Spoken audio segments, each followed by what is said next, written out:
Hey Mason, it's the end of October. You know what that means? I sure do. Pumpkin spice everything. Well, yeah, but I was thinking about fall color. Oh, right. That magical season when the sky turns orange and we have to stay inside so we can breathe. No, not that fall color. The trees turn fantastic shades of yellow, orange, and red. That really happens?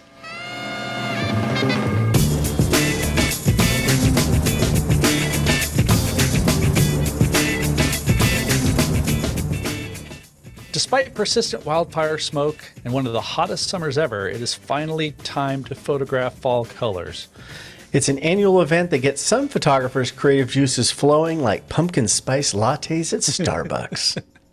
You know me, I love fall color, and we're here to share our tips and tricks for capturing awesome fall color at its vivid best. It's time to photocombobulate. I'm Mason Marsh. And I'm Jeff Carlson.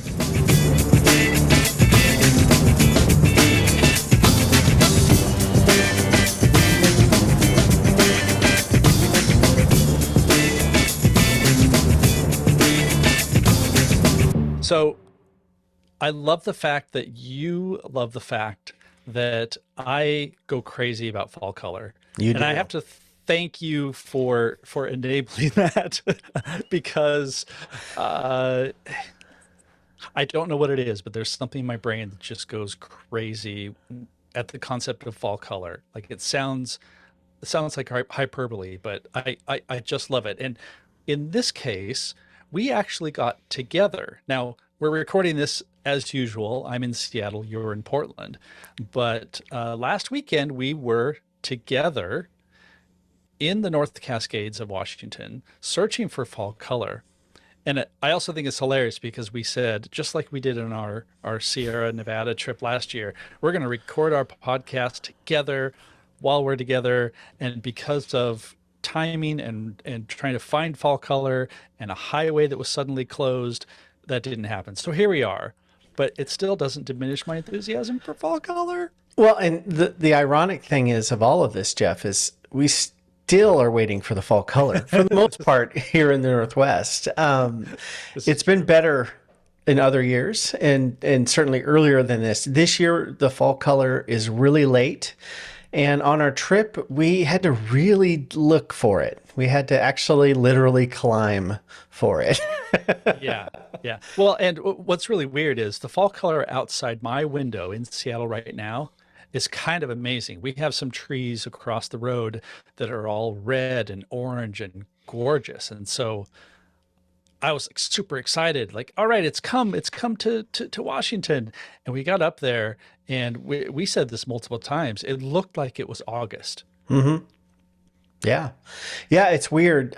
So what has happened here in the Northwest is we've had a historically dry and hot summer.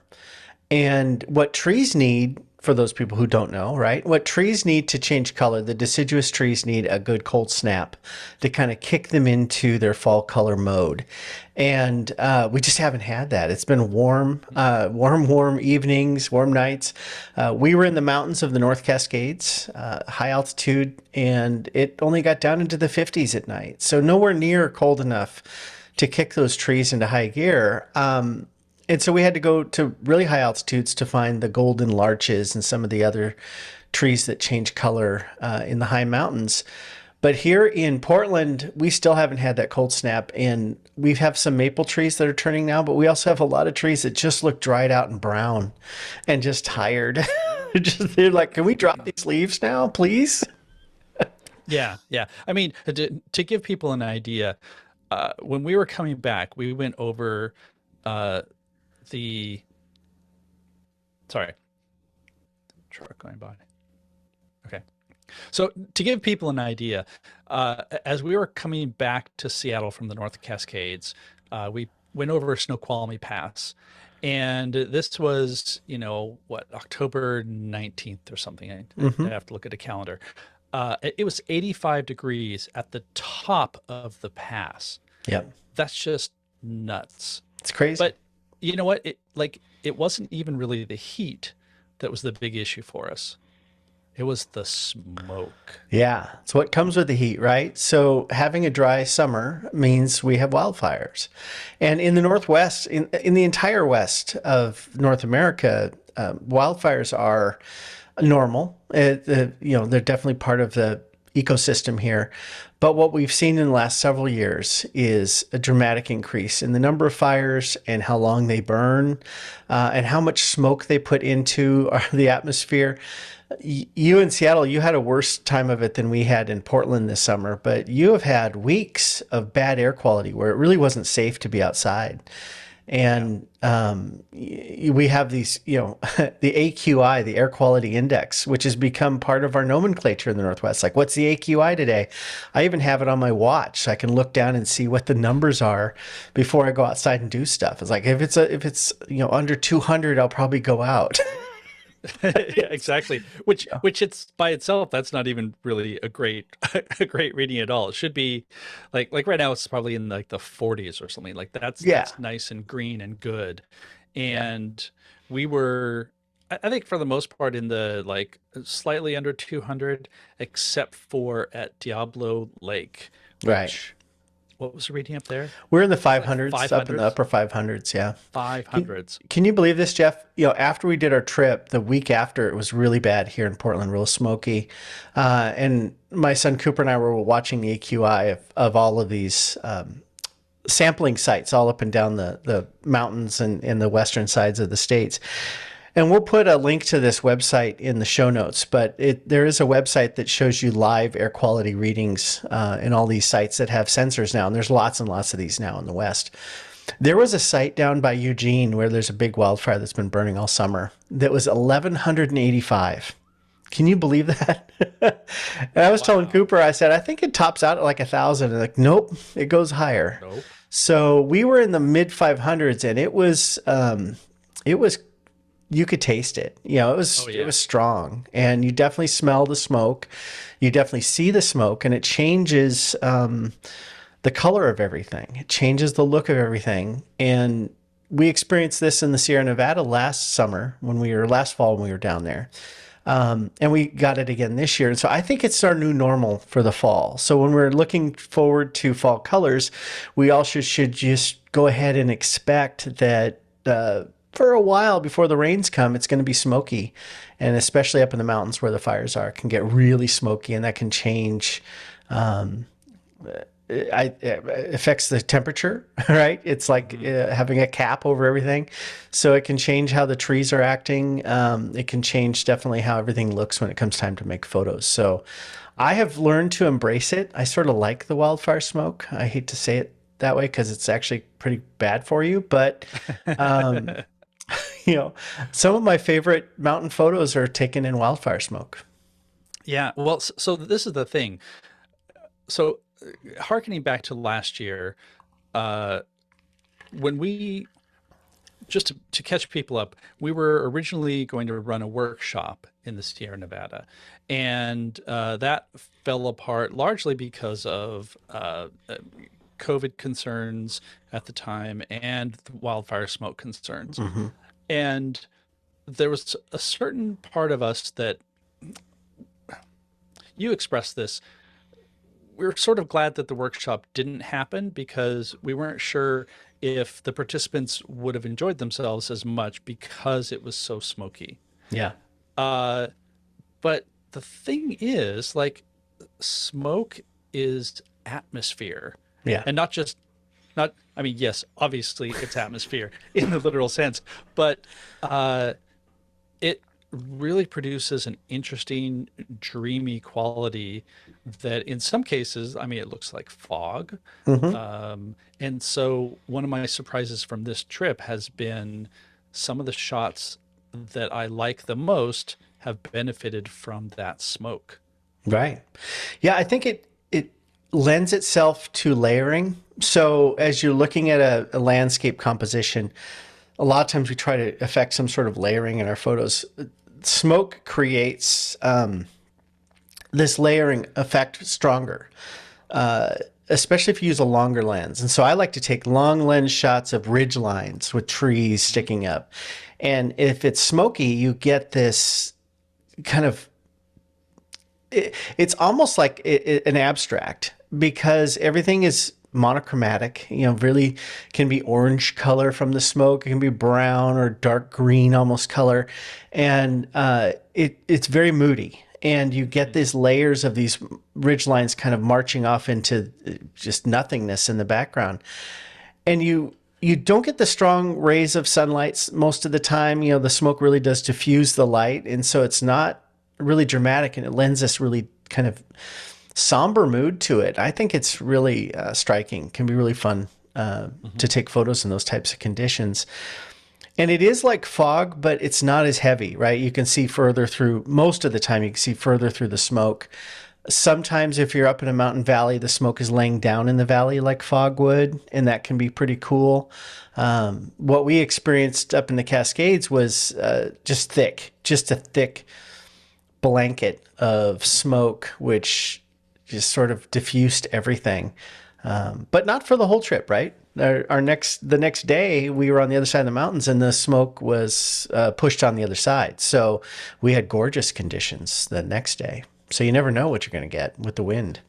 Yeah, exactly. I mean, and that really points to the benefit of knowing what the weather is going to be doing. Um, it, Another thing that I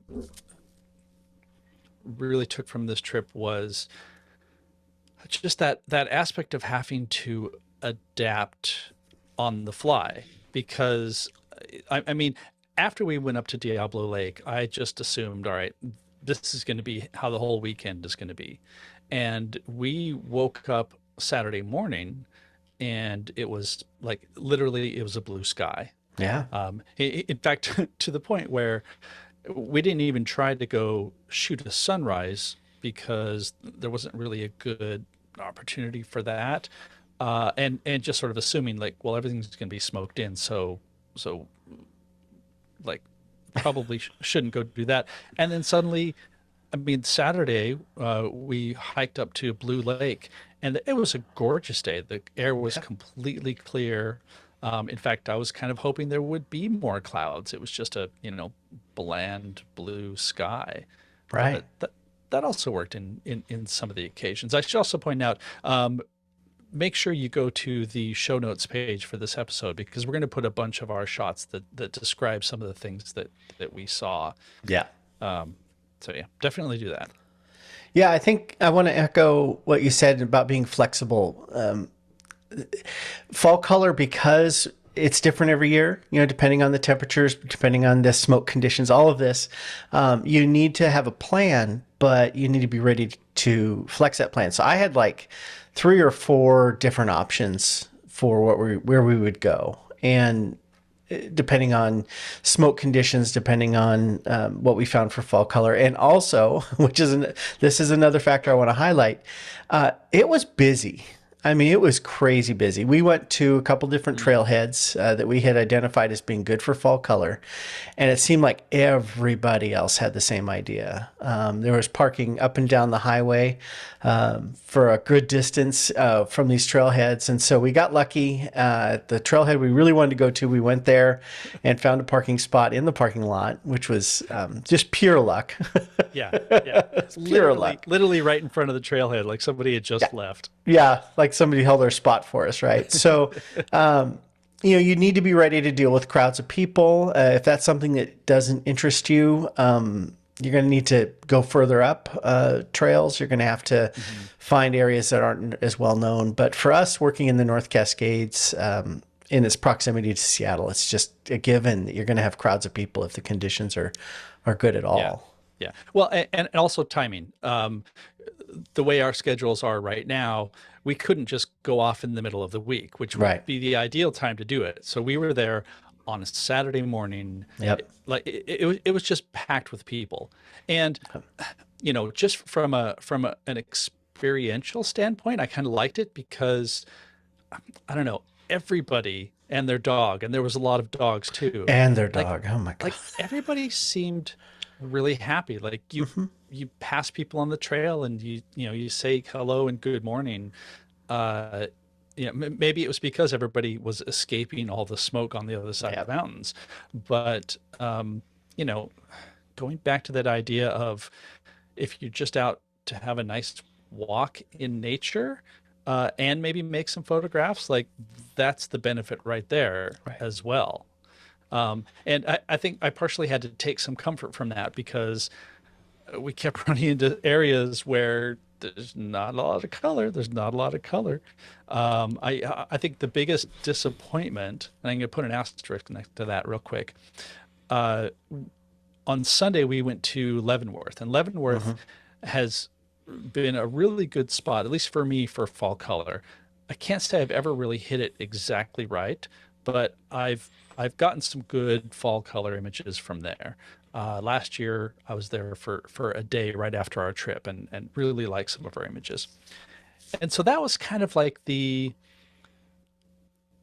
was what I expected would be the prime location, Hmm. because we didn't really know what was going to be up higher in the different elevations in the mountains. Like we had to go see, Hmm. but the Icicle Creek and the canyon that runs like right outside of Leavenworth is pretty good. And this year it was really not. Maybe it is this weekend and next weekend. I'm kind of hoping. Yeah. Um, I I'm not able to actually go out in it, but it was a huge surprise that there just wasn't that color there. So we had to adapt. And then the asterisk I mentioned is because actually a few of my favorite shots came from that day. Yeah. Yeah, me too. It was funny. So just to recap, we went up the North Cascades Highway, which is the northernmost kind of cross Cascade highway in Washington State. And we went over the top, and at the top was Diablo Lake, and that was totally socked in. We went back over the east side and camped for the night, and then hiked on the east side where it was very nice and clear the next day. And then we went further down into the eastern slopes and foothills of the Cascades, which were pretty smoke free, but also pretty fall color free. Hmm. All the way down through. A lot of the usual hot spots weren't ready yet. And we ended up down at Leavenworth, which, like you said, is normally a great spot for fall color. It just wasn't ready yet. It hadn't gotten cold enough yet. It was pretty smoky over there, too.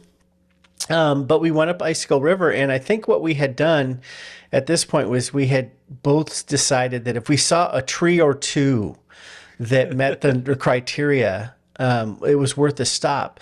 And this is different from normal fall color excursions where you're looking for whole groves of aspens and maples that are ablaze with color. Here we're looking for one or two trees that make good compositions. And we found one on the shore of Icicle River, one of my favorite shots. It's real smoky. You know, we're kind of looking down the valley, and this one tree, which both of us have a similar version of this. So we'll post both of our shots Yeah. in the show notes. This one tree was just in the perfect spot for a great composition with the river and the rocks and the smoke, and it all worked together. It was very moody, and I liked it. And it's one of my favorite shots from the weekend. But it was really literally one tree out of thousands in the frame that was the good fall color. It's Yeah. kind of strange. But that leads me to another point, Jeff, and that is when you're out shooting fall color and the color isn't cooperating like it hasn't for us this year, you find yourself looking for small compositions, small landscapes. And I want to encourage people. A lot of people, when they go out to do nature photography and landscape photography, they throw the wide lens on and they go out and they're looking for these vistas. That's great. Sometimes it works out and you get these wild vistas with the beautiful lake and the trees reflected in the lake and all of that, which we got a little bit of at Blue Lake. But I have found more often than not, if I put the zoom lens on or a telephoto lens and I pick out individual trees or even parts of individual trees and then look at how the light is playing on that color, how that's making more pleasing and satisfying photos for me than these wide grand vistas. And I found that on our hike up to Blue Lake, you know, we got up to the lake and it was pretty. and there was some pretty fall color up there. And we should mention that there are two different types of trees that we photographed on that weekend. There's the deciduous, big leaf kind of maple-ish type trees and aspens of the Icicle River area near Leavenworth and some of these other areas that were down at lower elevations. And then at the high elevation, we're shooting this really cool tree called the larch, a western larch, which is, it looks like a evergreen tree, but it actually goldens up and then drops its needles in the fall. And at high altitudes, these trees just pop because they're in amongst the fir trees, which are still dark green. And you get these really gorgeous trees that are yellow and orange color. And they were in really good shape for fall color. And so we found these large trees, ended up shooting at the lake for a while and then being like, let's go back down the trail. There was a grove of these trees that looked cooler. And we ended up spending a lot of time there making close-up photos of those trees. And those are my favorite from the trip, those close-up shots. So Yeah, that was a great spot because you also had a lot of colorful underbrush. There was some plant that was turning red, and plus you had some mountains in the background. That worked out really well compositionally, and also just partially I think because of the smoke, but because of the time and the angle, the light was hitting some of those large trees. Again, some of my favorite shots of the trip because they were just golden and dappled. It wasn't just, hey, here's a bunch of trees. And I have several pictures where I look at it now, I'm like, yep, those are trees. And there's nothing really spectacular about that, which is another thing that I wanted to bring up, especially in terms of like what you were saying, looking at that wide view, because I run into this a lot. My brain sees the color and I'm focused on the color. I mean, that's how our eyes and brains work. it's like And catnip for you, Jeff. It's like it's catnip. totally catnip. It's totally catnip. And I'm like, oh, there's color. Look at all the color. And I'll shoot the color. Like, there it is. Look, there's a whole bunch of trees over there, and there's some large trees in the distance, and there's this yellow gold sticking out from the green, and like, isn't that great? And then I look back at my photos and I realize that like they just look like snapshots. There's nothing artistic. There's nothing even very deliberate about them because my brain was so overloaded with color. And I have to force myself in these situations to get past that. And I think part of it is, all right, I'm going to just shoot all the color and then take a step back and look again and see what I can find. And then seeing more of, composition and elements playing off one another and like hitting that area in the grove where the light was just balancing on a few trees, whereas the others were really dark. Because there's also that problem of unless you are in Vermont or Colorado right now, where you have just miles of red and orange trees, taking a really wide shot like that can end up just being like a whole bunch of stochastic color. And one of the things that I struggle with a little bit, because I shoot with a Fuji X-T3 with its X-Trans sensor, it doesn't do as well with that sort of far away, small, noisy detail. Well, And to so be fair, the sensor does fine. Lightroom doesn't do very well with it. that's true. That's true. Lightroom doesn't interpret that as well. And in fact, I think almost all of the images that I like, I've also processed them in DxO Pure Raw, which just does a better job of decoding the Fuji RAW files. Yeah. But even then, even compositionally, unless you're really going for the wide swath of color, it can just be noise, like literal, image noise, but also just noise to your eyes and your brain. Yeah. And just because there's color doesn't mean you're going to end up with fabulous fall shots. Right. And I have countless examples in my library of that, where, I mean, you could just see, all right, here's where Jeff's brain went into overdrive, and he was like, color, color, color, color, color. And then here are some other ones where he calmed down and got past that initial, adrenaline rush, and then found something that was more deliberate. Well, and I think there's a valuable lesson here in that this is a problem all photographers face, especially landscape photographers.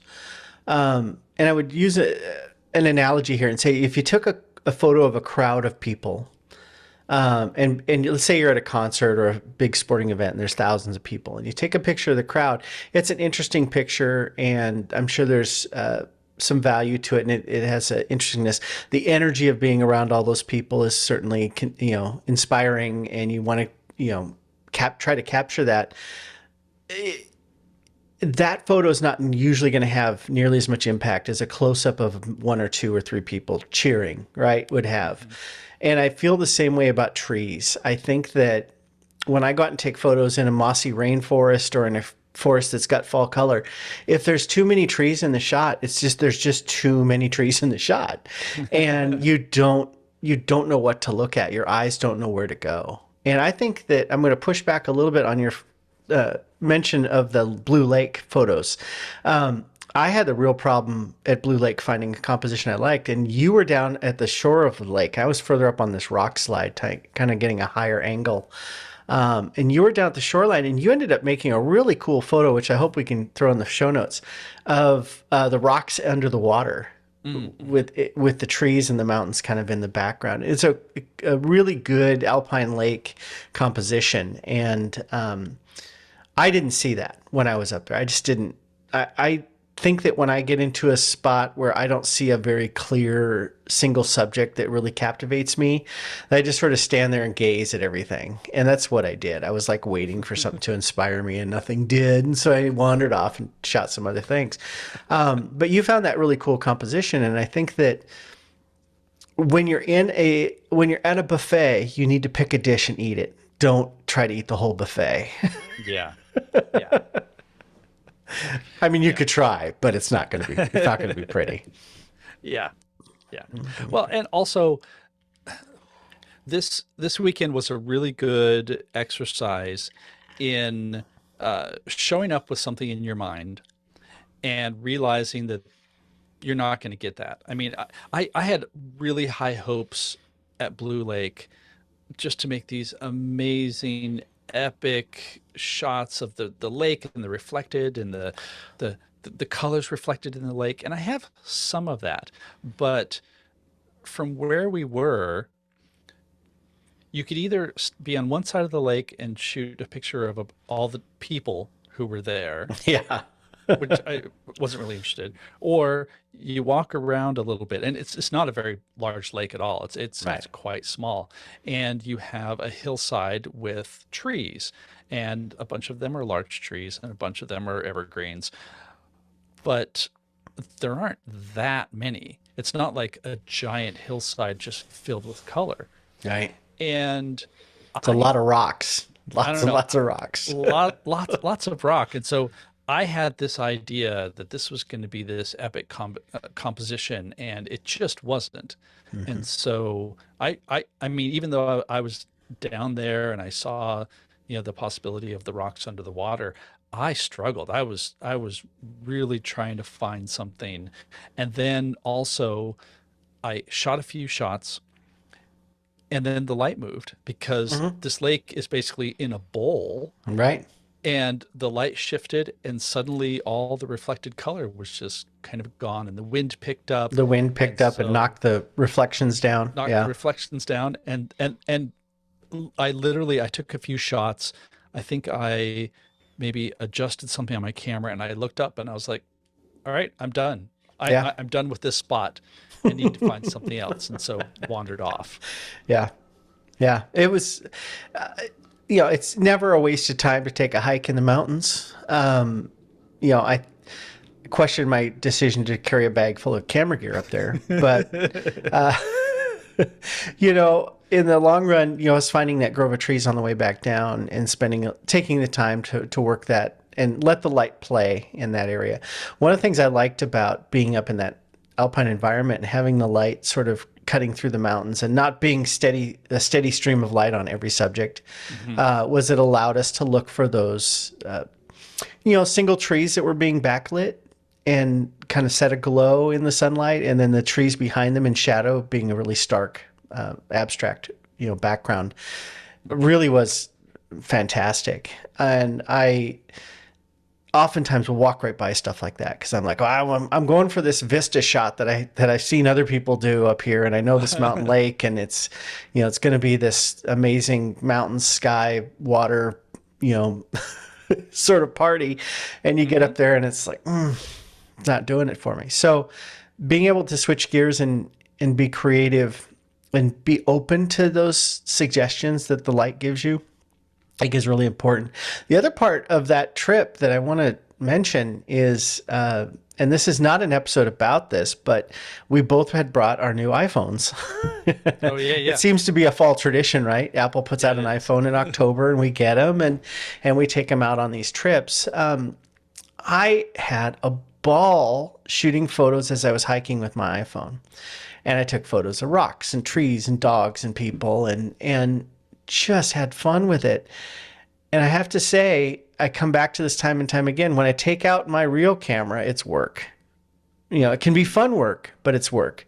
When I'm shooting with my phone, it's just recreation. I don't have those expectations. I don't have that gravity on the experience that my tripod and my other camera bring.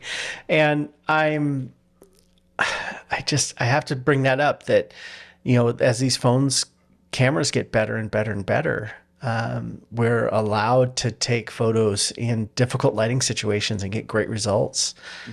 And that really salvaged a lot of that hike for me because I was like, I came back with some fun iPhone shots that I wouldn't have gotten with my regular camera, and didn't want to Yeah. stop and dig it out of the bag, honestly, but it was, easy to grab my camera out of my pocket and take a shot. So just wanted to bring that up because Yeah.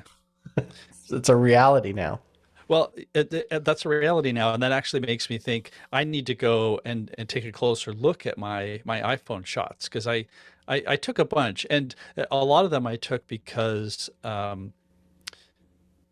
basically use it as GPS for my other phone. So Oh yeah, I always forget that y- part of it. so I make a point of trying to take a shot, wherever I'm shooting with my Fuji camera, and then in Lightroom I can just copy the GPS coordinates and apply them, and Hmm. but also I was trying to be a little bit artistic and see just what this 48 megapixels resolution can do, and then after the trip I focused so much on what I shot with my Fuji camera that I'm not even sure if I could point to uh, a photo off the top of my head that I took with my iPhone, even though, like you, I was shooting with it quite often. So Well, and it's got that resolution now. 48 megapixels is significant. You can make good prints. You can do good. You can crop now and not yeah, lose that detail. It's really, I, really pretty cool. I don't even need another camera, right? Oh, I'm not going to go there. Not going to Not go gonna go there. there. Not gonna go there. It So is a very good camera. I do want to bring up one other thing that we talked about mentioning here, and that is just practical logistics things. Mm, When we do a trip like this, it's smart to think ahead and have plans. And I mentioned that we were, very flexible with our plans. But one of the things I did before we left was I went and got an app that I use for trails. If I'm going to go hiking, I'd like to have a map. And in the old days, I would actually go out and buy a map. I would find the proper topographical map for that area. But now that we carry these amazing supercomputers in our pockets, you can download these maps and you don't have to have a paper map. And the phone also adds, what's that? paper map? How do you Paper. zoom in on the? Hold it closer to your face. Oh, oh man, the No, technology is it's amazing. it's strange. It's strange. So the other added benefit of the phone is it's also got GPS. And so even if there's no cell signal, your phone will tell you where you're at using GPS. And Which was so definitely an issue for us. We mhm, went most of, I think, Friday and a big chunk of Saturday with no cell signal at yeah, all. yeah, And nothing. so if you don't plan for that in advance, you're going to be looking at your Maps app and it's going to be like, okay, here you are, little blue dot. Yeah, Like it knows where your GPS is because the GPS radio inside, but there's not going to be a map around it. right. And so what I had done for our vehicle navigation, I had actually downloaded the Google map for the North Cascades. Mm, So in Google Maps, you can do an offline a download. So while you have a signal, you select a region that you want to download a map, and you can download it to your phone if you have enough memory. And so that is there, and you can navigate with your car. But when you're hiking on a trail, you want a topographic map that shows the trail. And this app that I have called Onyx Backcountry, which requires a subscription. But if you do a lot of hiking, it's worth it. You get the trail map, the fine topographical map, you download it onto your phone so you don't have to have a signal to use it. And then it's combined with your GPS to show you exactly where you are on the trail, how far you've gone, elevation gains and losses, all this great stuff. Combine all of this with, so you have this on your phone. We also have Apple Watches, and you did a pretty cool thing with your Apple Watch where you collected waypoints using the Compass app on your watch, right? yeah, yeah.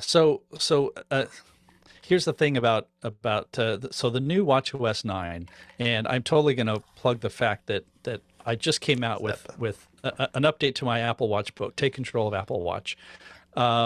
It's out now. But Apple completely revamped the Compass app. And so one thing that you can do, you can set waypoints and it'll just help you navigate to those. I did not set waypoints. Oh, Yeah, which was the curious thing because I totally forgot. I did start an outdoor hike exercise so I could track, okay. my That's steps and the distance and heart rate and all that stuff. But because that was running, it was keeping track of my GPS location on a more frequent basis than if I I was see. just wearing the watch. So at one point, and I I'm a little embarrassed to admit this, when it was time for us to head back, I wasn't quite sure which direction to go. Now, Mm-hmm. I'm perfectly upfront. I have terrible navigational ability built into my head. Everyone who knows me knows this. Mm-hmm. And there was just this spot where literally like the trail branched off in a few different directions. And I just wasn't quite sure, like, am I going to end up halfway across the lake because I didn't go in the right direction? It's embarrassing. You had already gone on ahead. And so I was like, oh, wait, I just wrote about this. I have this technology. And so I opened the Compass app and there's this feature called Backtrack.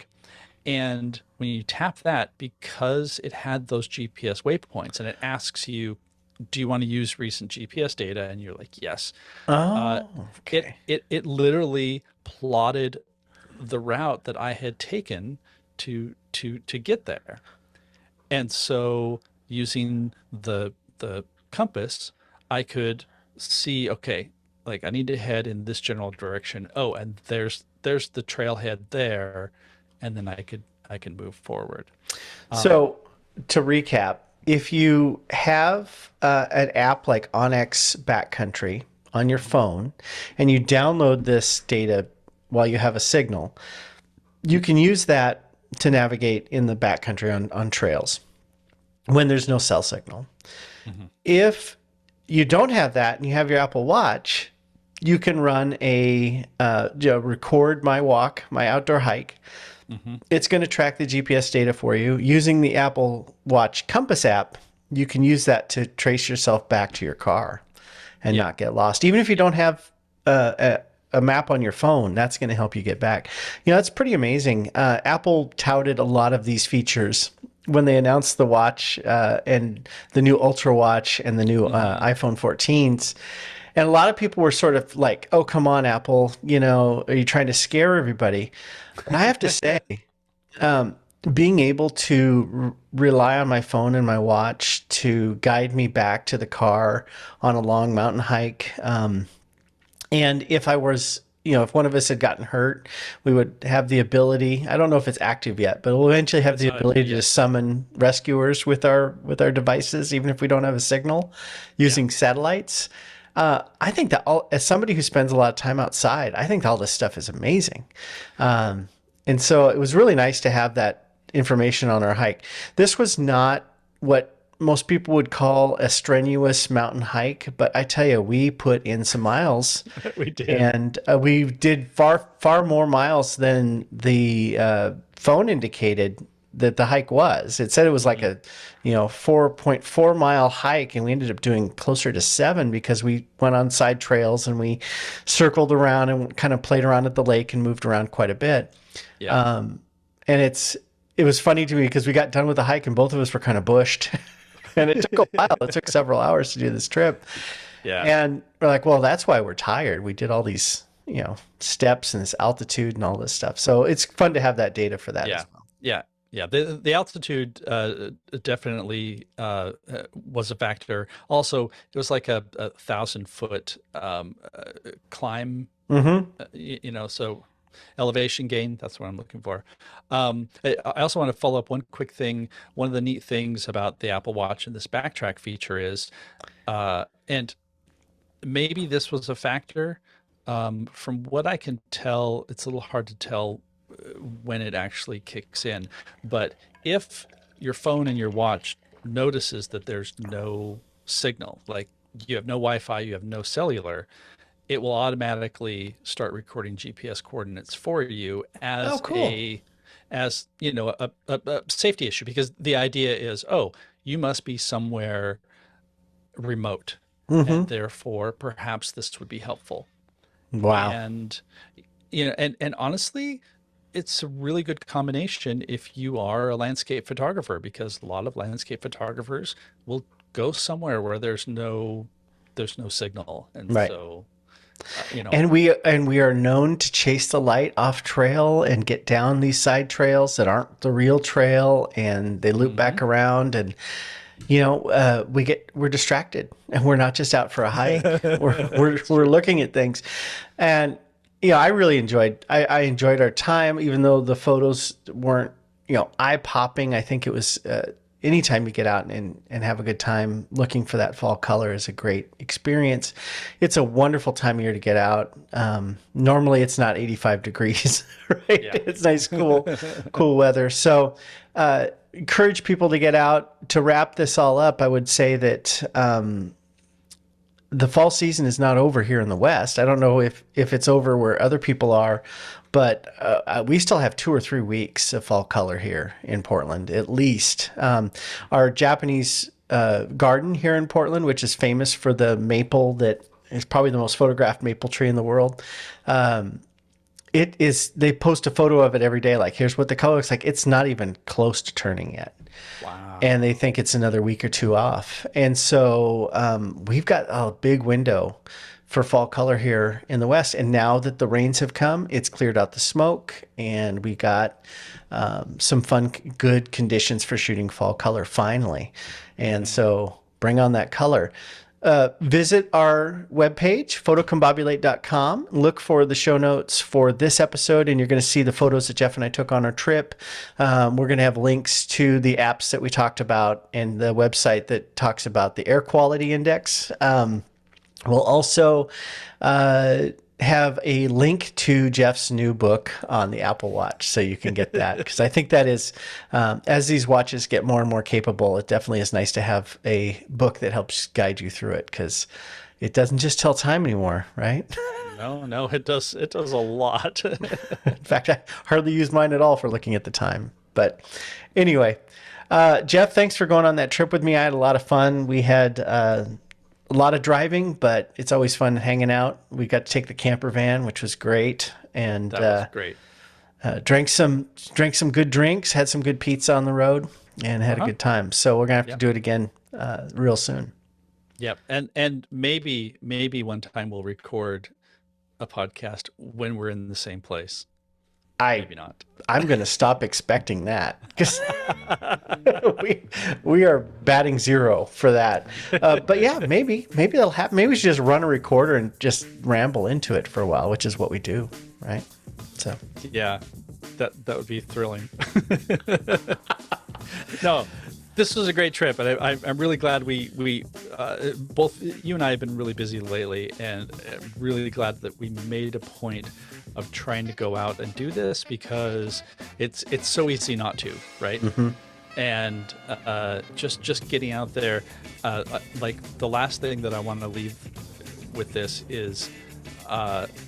Even though we spent the weekend kind of disappointed that we didn't see a whole lot of fall color and everything looked early and all that, I have far more good images after the fact than I expected to. So yeah, me too. it was a win.